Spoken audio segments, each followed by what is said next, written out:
ఏంటంటే పట్టాదారు పుస్తకాలపై QR code ఆయనే తెచ్చినాడు. అప్పటికే అయిపోయినాయి అని చెప్పి వాళ్ళు ప్లాటినం గ్రేడ్ ఇచ్చినారు. ఇది జరిగింది 2020 డిసెంబర్ 23. ఈ 400 కోట్లు ఎప్పుడు వచ్చినాయి తెలుసా?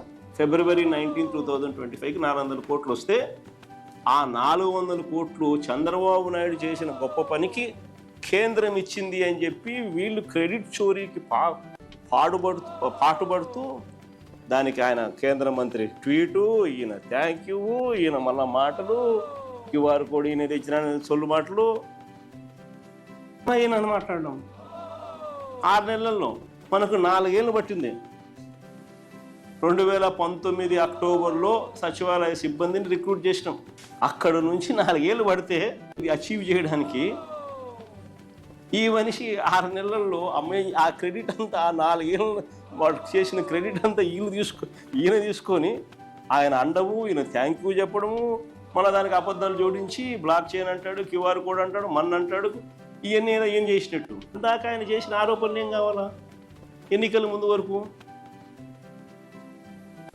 ఈ 400 కోట్ల క్రెడిట్ ఈయన తీసుకుంటున్నాడని అంటే ఎన్నికల ముందు వరకు వక్రీకరిస్తూ ఆయన చేసిన ఆరోపణలు, ఆయన చేసిన ప్రకటనలు ఏంటి మరి? అంటే ఒక అబద్ధాన్ని ప్రజలకు నమ్మించడం కోసం ఈ స్థాయిలో గోబల్స్ ప్రచారం చేయడం ధర్మమేనా? ప్రజల జీవితాలతో చెలగాటలాడడం న్యాయమేనా?